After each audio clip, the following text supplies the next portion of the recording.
오랜 세월 찾아 난 알았네. 내겐 주밖에 없네. 오늘 말씀 제목, 어지르는 사람 따로 있고. 문장이 완성이 안 됐는데, 자 여러분 이 사진을 보시면서 문장을 완성해 보실까요? 자, 어지르는 사람 따로 있고 치우는 사람 따로 있다. 그쵸? 다 알아요. 대한민국은 다 알아. 어지르는 사람 따로 있고 치우는 사람 따로 있다. 근데 실제 세상에 이런 일이 많습니다. 자, 계속 완성해 봅시다. 아이가 어지르면 엄마가 치운다. 환자가 병이 나면 의사가 치료한다. 시민이 불을 내면 소방관이 끈다. 사용자가 고장을 내면 서비스맨이 와서 고친다. 이처럼 사람이란 자기가 일으킨 문제를 자기가 해결하지 못하는 존재예요. 처음에는 어떻게 해결을 해보려고 막 하지만 자신의 한계를 느끼면 뭐라고 말해요? 안 되겠다, 야 사람 불러야 되겠다, 그러죠. 근데 여러분, 다행스럽게도 엄마는 치워주고 뭐 의사는 치료해주고 소방관은 불을 꺼주고 수리기사는 와서 고쳐주는데, 어떤 문제는 이 세상 그 누구도 해결하지 못하는 문제가 있습니다. 어떤 문제냐? 바로 인간의 죄악성과 그 죄로 말미암은 결과, 문제는 해결을 못해요. 왜 못하냐면 각자는 자기 죄에 빠져가 자기 문제도 해결 못하는데 문제적으로 남의 문제를 해결하겠습니까? 사람이 선을 행할 능력이 없으면 그걸 약함이라고 해요. 근데 선을 행할 의지가 없으면 그것을 악함이라고 합니다. 자, 그러면 사람은 악할까요? 약할까요? 둘 다. 약하기도 하고 악하기도 한 것이 사람입니다. 그럼 우리는 절망인가요? 아니요. 이 문제를 해결을 어떻게 할 수 있냐? 이 문제의 해결책을 얻기 위해서 오늘도 2700년 전 유다로 가서 미가 선지자를 만나봅시다. 미가 선지자는 그 당시 유다 백성들의 타락과 죄를 지적하면서 심판이 임박했다 외쳤습니다. 하나님의 심판으로 전쟁에 패하고 성전은 파괴되고 온 나라가 망할 것이며 백성들이 비참하게 죽을 것이다, 그렇게 선포했습니다. 근데 그걸로 끝마치면 나쁜 사람이죠. 미가는 그렇게 타락한 유다 백성들에게 어떻게 해야 하나님의 은혜를 입을 수 있는지, 어떻게 하면 살 수 있는지 해답을 제시했습니다. 그 해답은 하나님께 더 많은 제물을 드리는 것이 아니었고요, 이방인들처럼 자기 맏아들을 잡아 인신제사를 드리는 것은 더욱더 아니었습니다. 그 해답은 이미 여러분 우리가 잘 알고 있는 바로 이 말씀, 미가 6장 6절 7절 8절에 있는 이 말씀이에요. 우리 이 성경 구절로 노래를 만드는 것도 아시죠? 그죠? 내가 무엇을 가지고 여호와 앞에 나아가며 높으신 하나님께 경배할까? 내가 번제물로 일련된 송아지를 가지고 그 앞에 나아갈까? 여호와께서 천천의 수장이나 만만의 강물 같은 기름을 기뻐하실까? 내 허물을 위하여 내 맏아들을, 내 영혼의 죄로 말미암아 내 몸에 열매를 드릴까? 아니죠. 사람아, 주께서 선한 것이 무엇임을 내게 보이셨나니 여호와께서 내게 구하시는 것은 오직 정의를 행하며 인자를 사랑하며 겸손하게 내 하나님과 함께하는 것이 아니냐. 여러분, 온 세상에 복잡한 이 문제, 총체적인 난국을 해결하는 해답을 이보다 명쾌하게 제시할 수는 없죠. 그러면 사람들이 이제 따라하면 되잖아요. 근데 그렇지 않는 것이 인간입니다. 사람들은 여전히 죄를 짓고 거짓과 폭력을 추구했습니다. 그래서 이 6장 6절 7절 8절 말씀 좀 하는 것이 아니라 6장 12절 말씀 좀 했어요. 한번 읽어볼래요? 시작. 그 부자들은 강포가 가득하였고 그 주민들은 거짓을 말하니 그 혀가 입에서 거짓되도다. 누가 나쁘다고요? 부자들도, 권력자들 나쁘고 서민들도 나쁘고. 흔히 힘있고 권력 가진 사람들은 나쁘고 서민들은 착한 서민, 그렇게 말하기를 좋아하는데 실제로 어떻게 보여요? 그러세요? 여러분 주변에 혹시 가난한 사람 좀 만나보셨나요? 그분들은 막 착합니까? 제가 만나보니까 부자도 못됐고 가난한 사람 못됐기도 하지만 못났기도 하더라고. 그러니까 결코 서민들은 착하기만 하지는 않아. 다 똑같아. 힘이 없으니까 더 큰 죄를 못 지었고 사소한 죄를 치사하게 지을 뿐. 그럼 큰 사람들은 그러면 잘 배웠고 돈 많으니까 여유가 있고 너그럽습니까? 아니, 가진 놈들이 더해. 누가 그렇다고? 2700년 유다가 그렇다고. 그러면 2700년 전 유다 사람은 그런데 2021년 오늘날 대한민국 사람은 어때요? 이게 그들만의 문제라면 얼마나 좋을까요? 오늘날 대한민국 사람도 똑같아. 정치하는 사람도 그렇고 국민도 그렇고 정치하는 사람만 나쁜 게 아니고 인간이 그래. 국민들은 경제 문제, 안보 문제, 코로나 걸릴까봐 건강에 대한 염려증, 그리고 사회적 격리를 1년 내내 하니까 이제 우울증으로 폭발할 것 같아. 최근에 1, 2년 사이에 집값이 막 폭등을 하고 집세도 한 2배 가까이 올라버렸어요. 근데 너무 어이가 없는 건 집세가 오르고 집값이 오른 건 알겠는데 집이 없어. 어디 갔지? 누가 다 먹었지 집을? 빵이면 누가 먹겠는데 집을 누가 먹었길래. 우리 집도 이번 봄에 이제 이사를 해야 되는 만기가 됐는데 이사 가려고 보니까 집이 없어요. 비싸지기만 하면 어쨌든 돈을 구해서 가야 되는데 여기 집이 없어. 어떻게 된 게? 그래서 기도하고 있습니다. 이 모든 문제에 대해서 권력을 잡은 사람들의 부패와 무능 때문에 발생한 거 아닙니까? 적폐청산하겠다고 촛불을 들고 탄생한 문재인 정부가 온 국민들이 보기에 청산당한 그 정부보다 좀 나아요? 어찌 보면 더 심한 적폐인 것 같아요. 제가 현 정권의 실세인 부패한 몇몇 정치인 이름을 들먹이면 여러분의 얼굴이 찌푸려질 텐데 지금은 거룩한 주일 아침 설교 시행이니까 할만하안입니다. 요즘 이렇게 줄이더라고. 할 말은 많지만 하지 않겠대. 여러분, 이 코로나 바이러스에 대해서도 작년 1월 말에 우리가 이제 알기 시작했고 2월 초부터 뭐 밥도 안 먹고 막 예배도 오후 예배도 안 드렸는데 처음에는요 이 코로나 바이러스 정체가 뭔지를 잘 몰라갖고 벌벌 떨고 밥도 안 먹고 뭐 모임도 안 하고 막 이렇게 했는데 1년쯤 당해보니까 이제 이놈의 정체를 알겠어요. 무엇은 더 위험하고 무엇은 덜 위험하고 어떻게 조심을 해야 효과적인지 좀 알겠어요.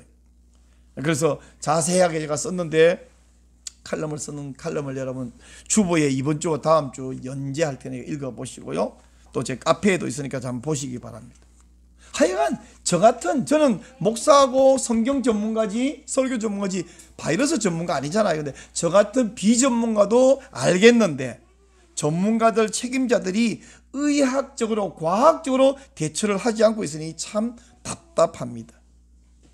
그러면 지금 2020년 21년 이렇게 된 이 대한민국의 상황, 이 어려운 문제 복잡함을 해결할 해결책은 뭐냐 하면 지금 우리나라나 2700년 전 유다나 해답이 같아요. 좀 전에 봤던 미가 6장 6절 7절 8절 그 말씀입니다.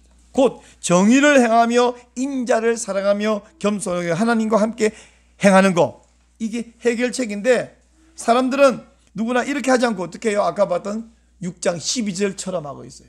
권력자 부자들도 강포를 행하고 압력을 행하고 서민들은요 거짓말하고 서로 속이고 똑같더라. 이게 문제죠. 자, 그러면 이쯤 되면 이제 소망이 없을까요? 소망이 있습니다. 뭐냐?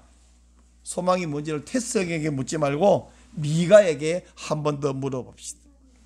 여러분, 미가와 이사야는 같은 시대에 활동했던 선지자입니다. 이사야는 좀 더 이름도 알려졌고 쓴 책도 66장 두껍고 그리고 왕과 친하고, 근데 미가는 시골 출신이죠. 모레셋.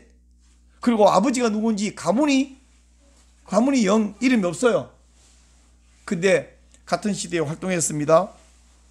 미가나 이사야나 이런 선지자들이 공통된 특징이 몇 가지들 순서대로 똑같습니다. 처음에는 뭐냐 하겠냐, 백성들의 죄를 지적하면서 심판을 당할 것이라고 심판 임박했다 경고를 합니다. 두 번째는 근데 심판 받으란 말이 아니라 멸망당하지 않기 위해서 회개하라, 회개를 촉구하고, 그리고 회개한 하나님께 돌아온 백성들이 어떻게 살아야 되는지 바른 길을 제시하는 것.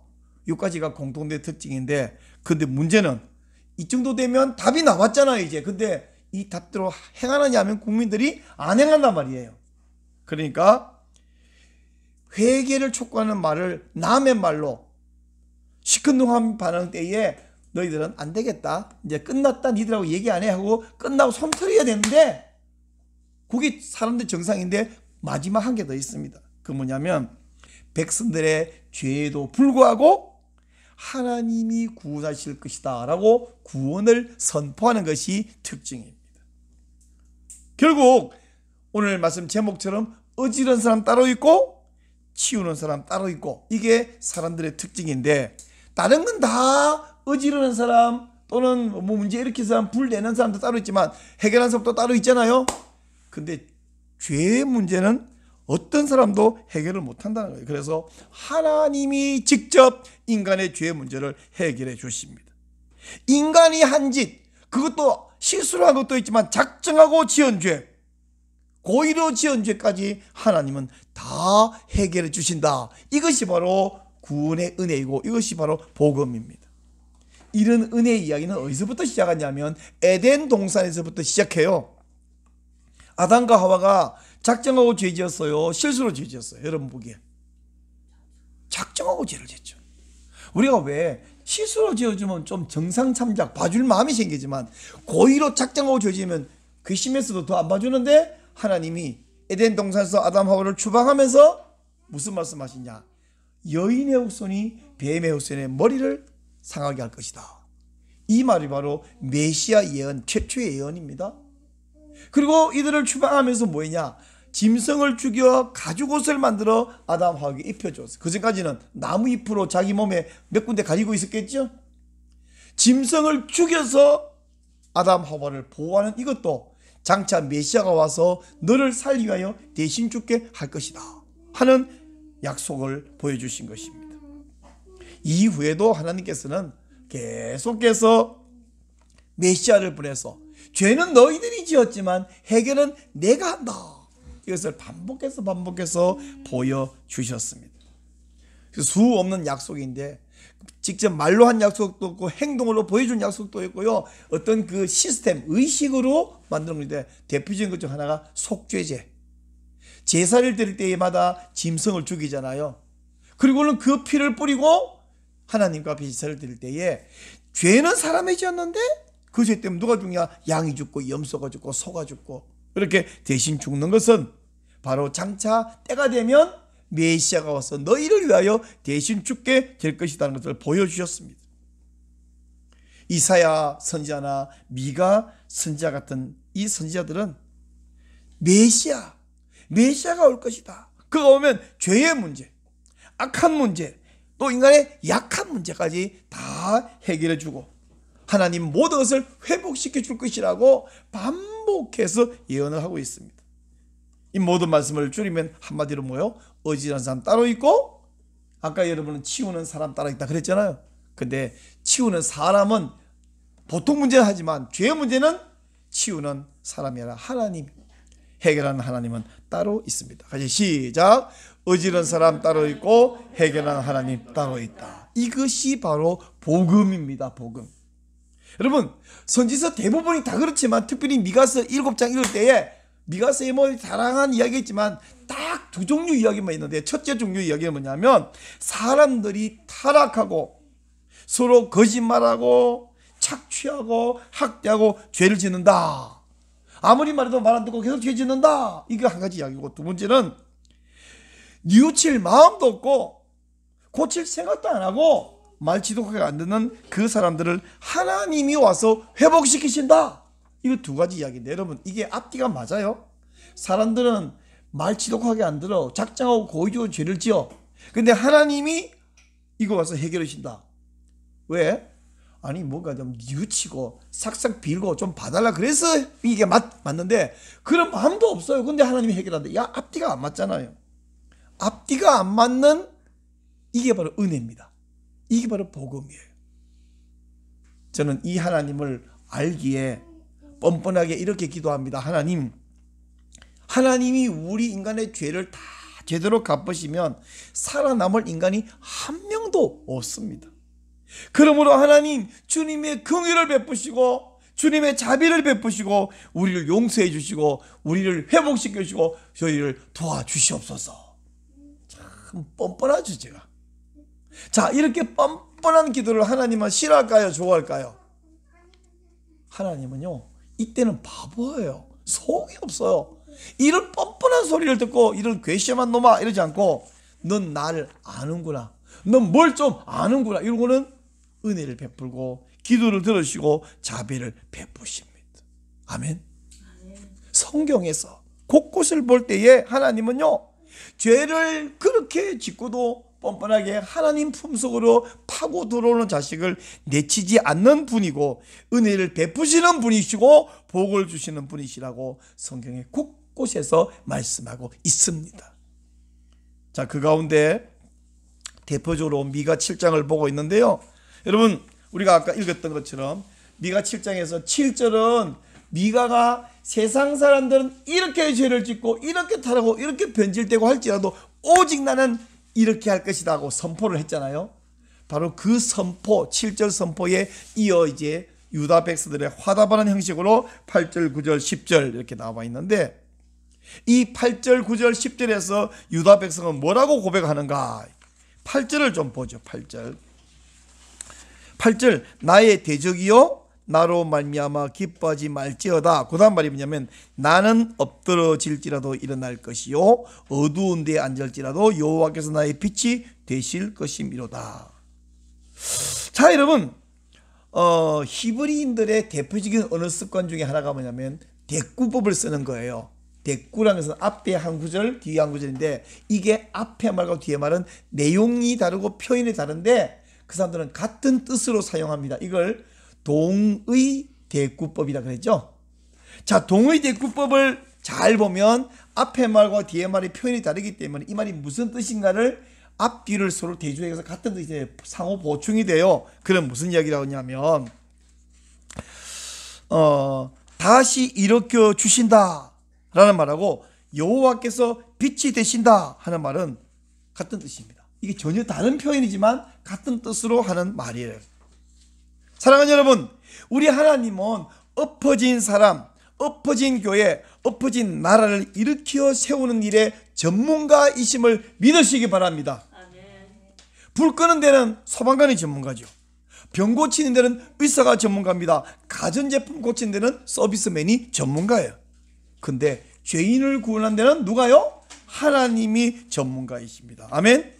그러므로 소망 없이 지쳐버린 사람들에게 새 희망을 주고 가치 없는 인생, 어디 가서 말썽만 부리고 남 피곤하게만 만들고 그런 인생을 멋진 사람으로 변화시켜 주시는 것도 하나님이 전문가이십니다.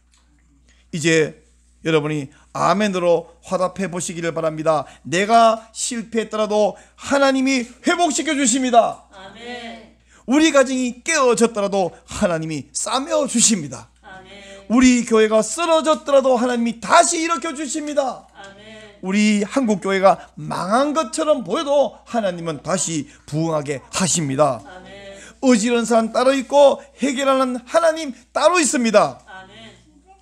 바로 이런 말씀을 하고 있는 거예요, 여러분. 그리고 본문 9절에 갔으니까 이렇게 말합니다. 내가 여호와께 범죄하였으니. 내가 여호와께 범죄하였으니. 이 범죄한다는 말은 히브리 말로 보니까 하타라는 말인데 이건요 비껴나간다, 빗나간다 이런 뜻이에요. 화살을 쏘면 화살이 관역에 딱딱 떨어져야 되는데 비껴가 버리는 거예요. 이게 뭐냐면 사람이 하나님이 정해놓은 규칙과 법도와 살아가는 그 방향에서 벗어나 버리는 거예요. 길이 있는데 기차가 길로 안 가고 딴 데로 가면 어떻게 되죠? 탈선하면, 사고 나면 많은 사람이 죽습니다. 고속도로에서 차가 가다가 졸거나 해가지고 벗어나면 어떻게 됩니까? 큰 난리 나고 남의 차까지 고장 부시고 다 죽습니다. 바로 이것이 하타, 죄를 짓는 거예요. 그리고 그렇게 벗어났기 때문에 그 결과 진노를 당하고 심판을 받게 되었습니다. 근데 여러분, 요까지만 말하면 기분이 썩 안 좋은 말인데 9절 보니까 내가 여호와께 범죄하였으니 그의 진노를 당하려니와, 그게 끝이 아니에요. 마침내 주께서 나를 위하여 논쟁하시고, 무슨 말이냐면 죄인이 되어서 재판을 받으면 결과는 사형 그래야 되는데 그 사형수를 변호해주는 변호사가 있어요. 누가 변호인이 되냐 하면 하나님이 사형받아야 마땅한 죄인을 위한 변호인이 되셨다는 거예요. 근데 원래 하나님은 뭐 하시는 분이냐면 재판관이잖아요. 재판관이 바로 변호인이 되어버렸다. 여러분 재판 받아보셨나요? 유능한 변호인은 유죄를 무죄로 둔갑시켜 놔요. 근데 우리 하나님은 궤변으로 둔갑시킨 것이 아닙니다. 하나님은 말을 정말 잘하세요. 하나님은 사람의 입과 혀를 만드신 하나님이에요. 하나님하고 말싸움에서 이길 분 계십니까? 욥기 아시죠? 욥기를 보면 욥이 우리가 알다시피 욥은 아무 죄 없지만 이 고난을 당하잖아요. 그 욥이 심각한 고난을 당한다는 것을 알고 욥의 친구들이 찾아오죠. 욥이 이렇게 처음에 너무 흉측하니까 할 말이 없어 가만히 앉아 있다가 한 일주일도 가만히 앉아 있다가 욥이 어느 순간 내가 아무 죄 없는데 이 고난을 당한다고 한탄을 해요. 그러자 기다렸다는 듯이 친구들이 야, 이 사람아, 하나님이 살아계시는데 사람이 죄 없이 고난당하는 게 어디 있냐? 너 그러지 말고 뭔 일인지 모르지만 숨겨난 죄를 실토하고 하나님께 회개를 해라. 그러면 하나님이 회복시켜 줄 거 아니냐? 우리가 못 봐주겠다. 그때 욥이 이복의 친구, 아무리 생각해도 난 죄가 없네 하고 이야기했더니 두 번째 친구가 남이 말하면 좀 들을 줄 알아야지. 네가 그렇게 똥꼬지만 부리가 될 일이 아니야. 너 분명히 죄가 있지. 죄가 없이 무슨 하나님 옆에 벌을 받아 이런 게 없어. 욥이 이복에 진짜 내가 죄가 없다 그랬잖아. 그때 세 번째 친구가 나서서 진짜 너 말귀 못 알아듣는데 너 귀가 어둡냐? 똥꼬지 계속 부릴래? 하나님이 살아. 근데 그 이야기를 이제 했죠. 그 욥이 또 죄 없다 그랬더니 또 첫 번째 친구가 나타나 또 말합니다. 그래서 욥이 말하고 친구 1, 욥이 말하고 친구 2, 욥이 말하고 친구 3, 이걸 1회전, 2회전, 3회전까지 했어요. 여러분 욥기 읽으면 욥 하나를 공격하려고 3대1로 공격하는데 말 진짜 잘해. 전부 다 맞는 말이야. 전부 맞는 말인데 욥도 맞는 말, 친구도 맞는 말인데 서로 핀트가 안 맞아. 그 1회전, 2회전, 3회전 했어요. 지켜보던 하나님이 가만 보고 이렇게 해가지고 잘 논다. 이러다가 마지막에 야, 입 다물어 나타나셨습니다. 욥이 아니 하나님이 나타나시자 욥도 친구들도 전부 입을 봉했어요. 여러분 하나님이 나타나면 그렇게 미사여고 똑똑해요. 와, 하나님도 잘 알고 너무 잘 알아. 근데 전부 입을 다물어요. 하나님과 말싸움 해가지고 이길 사람이 아무도 없습니다. 근데 여러분 바로 그 하나님이 누구를 지금 변호해 주셨다면 욥은 죄 없는 사람이잖아요. 근데 우리는 죄 있는 사람이잖아요. 바로 이 죄 지은 나를, 우리를 하나님이 변호해 주겠다. 하나님이 성도를 위해서, 교회를 위해서 대신 말싸움을 해 주십니다. 할렐루야. 아멘. 근데 하나님께서는 제가 말씀드린 대로 궤변으로도 이길 수 있는 하나님이지만 궤변으로 이기는 게 아니고 속임수나 반칙으로 이기거나 완력으로 확 눌러서 입 다물어 소리 팍 질러 부르는 하나님이 아니에요. 하나님은 내가 지은 죄과와 내 안에 있는 이 죄성, 원인이 죄성인데 이것을 하나님이 대신 갚아주심으로써 내 죄를 무죄로 만들어버려요. 예를 들어서 내가 빚을 많이 졌어. 빚을 막 10억, 20억 졌어. 갚을 능력이 없어가지고 사기죄가 되는 거죠. 감옥에 끌려가는데 나를 재판하는 재판관이 이렇게 보더니 누가 봐도 얘는 사기죄 맞네. 얼마야? 20억? 30억? 그분이 얼른 내 계좌에다 30억 확 집어넣고 집어넣는 순간 빠져나게 돼 있잖아. 시스템으로 탁 휘몰고는 무죄! 이렇게 판결 내요. 옆 사람들이 이 사람 사기죄인데요? 아니 통장 확인해봐. 다 갚았네. 그 재판관이 불의한 거 아니죠. 바로 이 방식으로 하나님께서 우리의 죄를 해결하기 위해서 예수님 독생자를 보내셔서 그 예수님이 우리 죄를 대신에 죽게 만들므로 우리 죄를 다 갚아버리셨어요. 그리고는 나를 빛으로 광명으로 인도하십니다. 사랑하는 여러분, 세상에 이보다 더 놀라운 일이 어디 있습니까? 자, 이 놀라운 말이 9절에 있는데 한번 같이 읽겠습니다. 시작. 내가 여호와께 범죄하였으니 그의 진노를 당하려니와 마침내 주께서 나를 위하여 논쟁하시고 심판하시며 주께서 나를 인도하사 광명에 이르게 하시느니 내가 그의 공의를 보리로다. 주께서 나를 위하여 논쟁하시고 심판하신다는 말은 나를 변호하시고 판단, 재판을 해버린 거예요. 와, 이거 반칙 아니에요? 재판관을 변호사로 고용해버린 게 반칙 아니에요? 근데 내가 한 게 아니에요. 하나님이 자발적으로 내 변호인이 되신 것이지 내가 문제적으로 하나님을 매수해가지고 내가 내 변호인이 삼겠어요. 하나님이 내 편 들어버리겠다는 거예요. 이렇게 말한 이제 미가는 18절에 가서요, 한번 봅시다. 주와 같은 신이 어디 있으리까? 이렇게 말합니다. 여기 여러분, 주와 같은 신이 어디 있으리까? 이 말도 참 좋은 말이지만 이걸 히브리어로 보면 재미있는 워드플레이예요. 무슨 말이냐면, 여러분, 미가라는 이름이 원래 미가야의 단축형이에요. 미가는 원래 미가야. 근데 미가야는 무슨 뜻이냐면 누가 여호와와 같으냐 뜻이 그래요. 미가야, 야훼와 같은 자가 누구냐 이런 뜻입니다. 그러니까 지금 여호와와 같은 자가 누구냐라는 사람이 주님과 같은 신이 누굽니까? 이렇게 말했다는 거예요. 좀 재미있나요? 한국말로 막 설명하기 더 재미가 없네. 히브리어로 봐야 사실 재미가 있는데, 하여간 18절에서 주와 같은 신이 누구리까? 이 말을 한 사람이, 주님 같은 사람이, 여호와 같은 사람이 누구냐가 말하기를 주님 같은 사람이 누구냐 이렇게 워드플레이 했다. 다시 말하면 미가는 그냥 그 사람 존재 자체가 주님 같은 사람이 누구냐 이걸 선포하고 다니는 사람이에요. 정말 여러분 그런 사람 되고 싶지 않으세요? 내가 존재하는 것 자체가 누가 봐도 하나님 살아계시네. 내가 존재하는 자체가 누가 봐도 하나님은 좋은 하나님이네. 누가 봐도 하나님은 풍성한 하나님이네. 내 존재가 그냥 말할 필요 없이 내가 그냥 살아있기만 하면 남이 저 사람 보니까 하나님은 계시네. 그런 사람 되고 싶지 않으세요? 미가는 바로 그런 사람이에요. 그리고는 다른 사람이 몰라도 지질이 궁상맞고 지질이 못되고 그런 사람이 여러분 하나님은 착하고 선한 하나님 이렇게 말하면 너를 보니까 별로다 이렇게 아니라 누가 봐도 하나님 선한 그 사람이 나타나서 하나님은 선하십니다 라고 말하면 얼마나 힘이 있어요. 그죠? 바로 미가가 그랬는데, 자 여러분, 누가 하나님과 같으냐? 여호와와 같은 자가 누구냐? 자 이제 한번 대답해 보세요. 정답은 알려드릴게요. 여호와 하나님입니다. 정답이에요. 온 세상을 창조하시고 그 세상을 운행하시는 신은 누구입니까? 여호와 하나님이십니다. 단 1초도 쉬지 않고 선인과 악인에게 해와 비를 주시는 분은 누구입니까? 여호와 하나님이십니다. 자기 백성에게 특별한 은혜를 주셔서 돌보시는 신이 누구입니까? 여호와 하나님이십니다. 죄를 짓고 도망간 사람에게 다시 찾아와서 회복하시는 신은 누구입니까?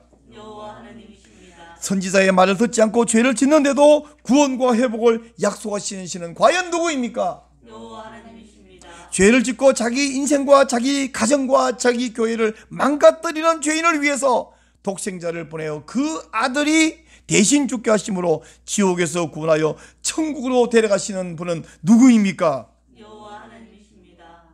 언제나 동행하며 매 순간 인도하시는 신은 누구입니까? 여호와 하나님이십니다. 사소한 일로 기뻐할 때 함께 기뻐해 주는 신은 누구입니까? 여호와 하나님이십니다. 슬픈 낙심할 때 마음을 어루만지며 위로하시는 신은 누구입니까? 여호와 하나님이십니다. 주님과 같이 내 마음 만지는 분은 없네. 오랜 세월 찾아 난 알았네. 내겐 주밖에 없네. 주 잡이 강같이 흐르고 주 손길 치유하네. 고통받는 자녀 품으신 네 주밖에 없네. 주님과 같이 내 마음 만지는 분은 없네. 오랜 세월 찾아 난 알았네. 내겐 주밖에 없네. 주님과 같이 내 마음 만지는 분은 없네. 오랜 세월 찾아 난 알았네. 내겐 주밖에 없네.